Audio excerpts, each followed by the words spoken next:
First contact and observation. The observation vessel Eternal Curiosity hung in the shadow of Luna, its adaptive camouflage rendering it invisible to Earth's primitive detection systems. Commander Vexlor stood before the main viewing screen, 6 elongated digits pressed against the transparent material as he studied the blue-green planet. His chromatophores rippled with shades of purple and gold, colors of fascination and concern.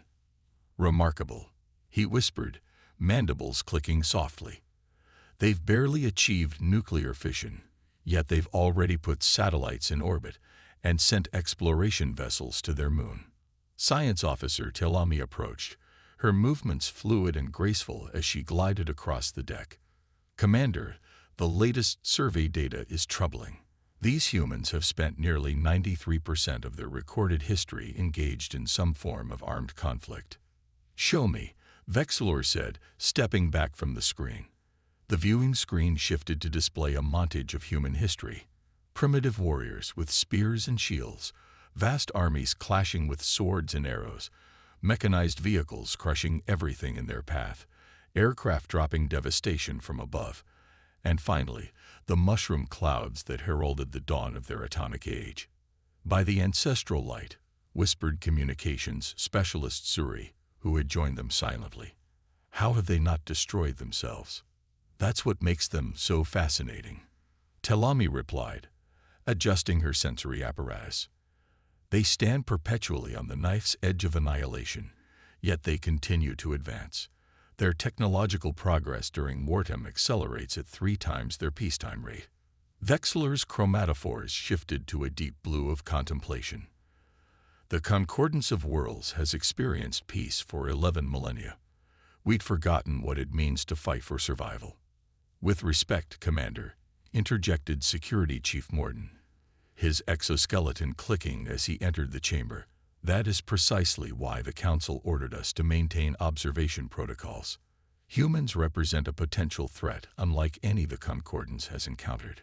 The command deck fell silent as they continued watching the screens.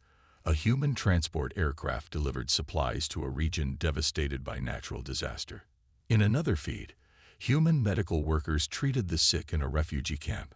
A third showed human engineers building a bridge across a mighty river. "Their capacity for cooperation is as remarkable as their violence," Vexlor noted.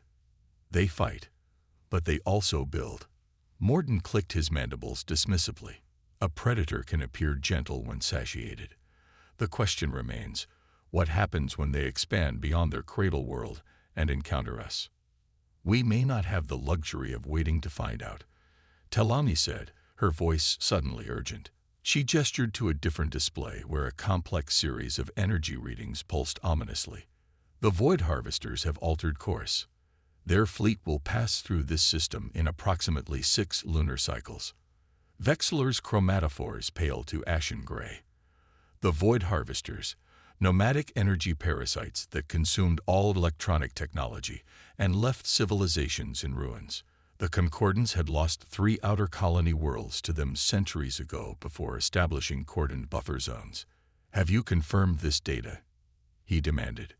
3 times, Telami replied. "Their trajectory is unmistakable." Zuri's appendages trembled slightly. "The humans have no defenses against such a threat. They'll be reduced to a pre-industrial state at best. Or perhaps," Morton suggested, his voice low, "nature is providing a convenient solution to our human problem." Vexlor turned sharply, his chromatophores flashing angry crimson.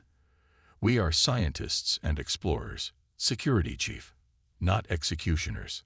For 3 full rotations, the crew of the Eternal Curiosity debated their options.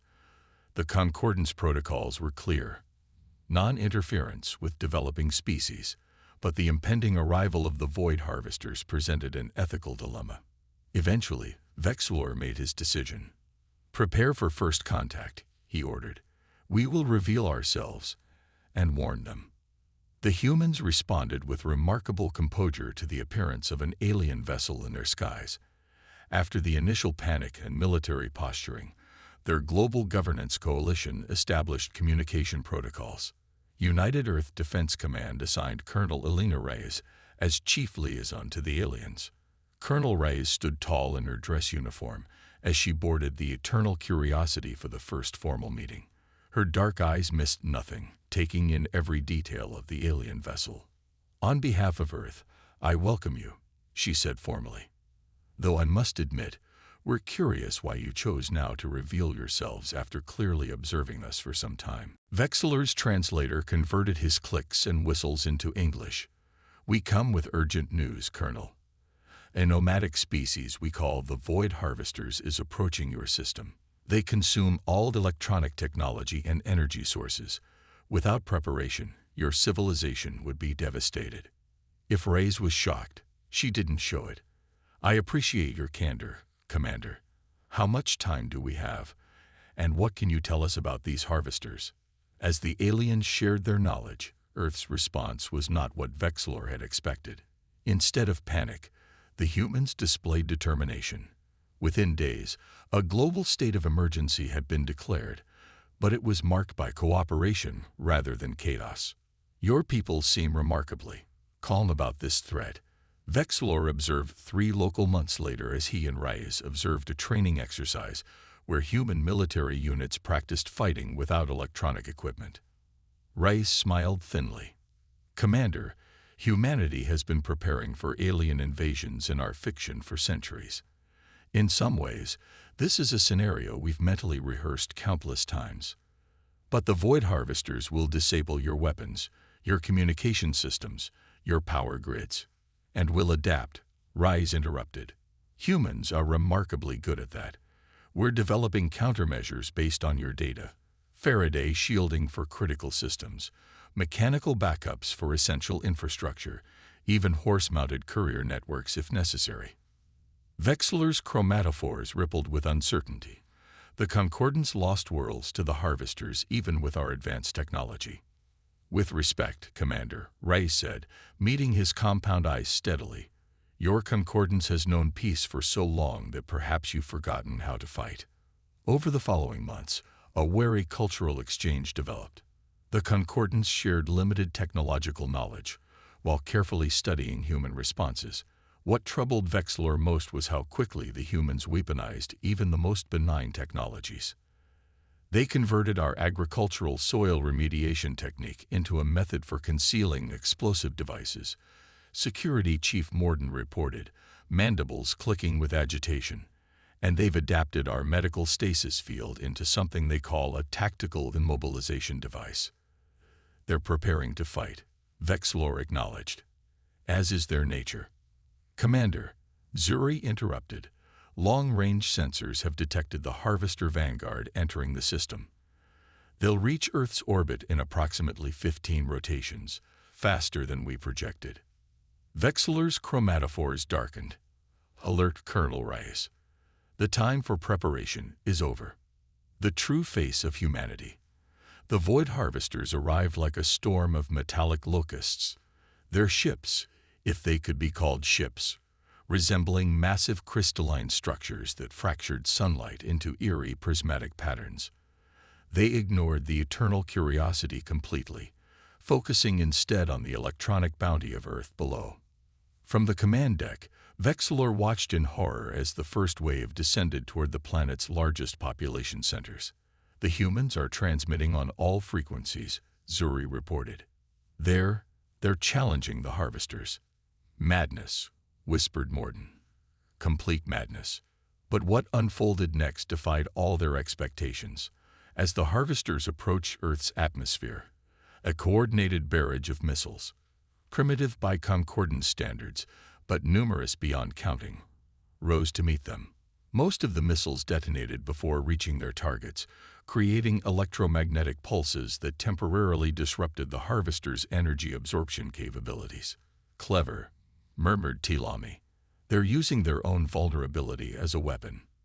In the brief window created by the EMP bursts, swarms of aircraft, retrofitted with mechanical controls and shielded electronics, attacked. The pilots flew with reckless precision, executing maneuvers that subjected their fragile bodies to forces that would incapacitate most concordant species. "They're sacrificing themselves," Zuri said, her voice tight with emotion, as she watched human pilots deliberately crash their disabled aircraft into harvester vessels. Vexilor's chromatophores pulsed with reluctant admiration. No, they're fighting with all they have. There's a difference. The battle for Earth lasted 7 full rotations. The harvesters, encountering resistance unlike any they had faced before, adapted their tactics. But the humans adapted faster. When electronic communications were completely disabled, humans used signal mirrors, colored smoke, and even primitive drumbeats to coordinate their forces. When the harvesters deployed energy-draining fields over major cities, the humans responded with mechanical weapons, spring-loaded harpoons, compressed air launchers, and in some cases, merely sharpened metal attached to vehicles powered by combustion engines. Their ingenuity is terrifying, Morden observed, watching as human soldiers used the harvesters' own crystalline fragments as weapons against them. On the 4th day, the harvesters changed tactics, targeting the eternal curiosity as they identified it as a source of advanced technology. 3 harvester vessels surrounded the observation ship, their energy-draining beams cutting through the Concordance vessel's defenses with alarming speed. "Hull breach in sectors 7 through 12, reported Tilami, her normally calm voice edged with panic. "Life support failing. We cannot withstand this assault." "The humans are hailing us," Zuri announced in surprise. "Colonel Reyes is requesting permission to assist." Before Vexilor could respond, a squadron of human spacecraft appeared, surrounding the Concordance vessel in a protective formation. These were not the sleek, electronic-dependent craft they had observed earlier, but crude, hastily assembled vessels that looked more like ancient sea vessels than space-worthy ships. "They've adapted sea-going submarines," Telami realized, studying the sensor readings. "Pressure vessels designed to operate underwater, modified with chemical rockets and manual targeting systems." The human vessels positioned themselves between the Eternal Curiosity and the harvesters, absorbing the energy-draining attacks while launching primitive but effective kinetic weapons, essentially metal rods accelerated to tremendous speeds. "Commander," Morden said, his mandibles quivering, "the humans are protecting us." Vexilor watched as human lives were sacrificed to defend his ship. His chromatophores shifted through patterns of confusion, gratitude, and profound realization. "They fight not just to destroy," he said softly, "but to protect." The tide turned on the 6th day when the humans deployed what they called Project Blackout, a coordinated global shutdown of all non-essential electronics, followed by the activation of massive electromagnetic pulse generators at strategic points around the planet. The pulses, harmless to humans but devastating to the energy-dependent harvesters, created windows of vulnerability that Earth's forces exploited without mercy. By the 7th day, the remaining harvester vessels were retreating, pursued by human spacecraft cobbled together from technology centuries behind what the Concordance considered minimum for interstellar travel. Colonel Reyes boarded the damaged Eternal Curiosity for an emergency conference. Her uniform was torn and stained, her left arm in a crude sling, and her face bearing fresh burns, yet she carried herself with unwavering dignity. "The harvesters are in full retreat," she reported. "Our long-range tracking suggests they're abandoning this entire sector." Vexilor's translator struggled to convey his mixture of emotions. "Colonel, Alina, your people saved mine. You've done what the Concordance could not in centuries of encounters with the harvesters." Reyes nodded simply. "That's what humans do, Commander. We protect our own, and those we consider allies." "But the cost," Zuri interjected, her sensory appendages trembling as she processed the casualty reports. "Your losses are substantial. Freedom has always demanded sacrifice," Reyes replied without hesitation. 7 million dead, countless wounded, and we've lost decades of infrastructure development. But we survived, and we'll rebuild. We always do." In the weeks that followed, as Earth began its recovery, and the Eternal Curiosity underwent repairs, Vexilor prepared his report to the Concordance Council. The observation mission had transformed into something far more profound. First contact, cultural exchange, and now military alliance. What will you tell the Council? Telani asked as she assisted with the final data compilation. Vexilor's chromatophores shifted to resolute gold. The truth. That we have encountered a species unlike any in our records, one that understands violence intimately yet chooses cooperation when possible. A species that fights with terrifying efficiency, but also protects with unwavering dedication. They will fear the humans, Morden warned, his exoskeleton clicking as he shifted uncomfortably. As they should, Vexilor acknowledged, but they should also welcome them. The Concordance has maintained peace for millennia by avoiding conflict at all costs. Perhaps we need to learn from the humans that some things are worth fighting for. As the Eternal Curiosity prepared to depart Earth to deliver its report, Colonel Rice presented Commander Vexilor with an unusual gift, a simple mechanical wristwatch. No batteries, no electronics, she explained. Just gears and springs. A reminder that sometimes the old ways have value, and that time moves forward regardless of our technology. Vexilor accepted the gift, his chromatophores displaying patterns of deep respect. The Concordance will return, Colonel, with proper diplomatic envoys and cultural exchanges. Rice smiled slightly. And we'll welcome them. But tell your council this, Commander. Earth stands ready to join your interstellar community as equals, not as subjects. We've proven what humanity can do when threatened. As the Eternal Curiosity broke orbit, Vexilor watched Earth recede on the view screen, a beautiful blue-green world that had forever changed his understanding of violence and peace, of terror and courage. They are magnificent, he said softly, in all their terrible glory.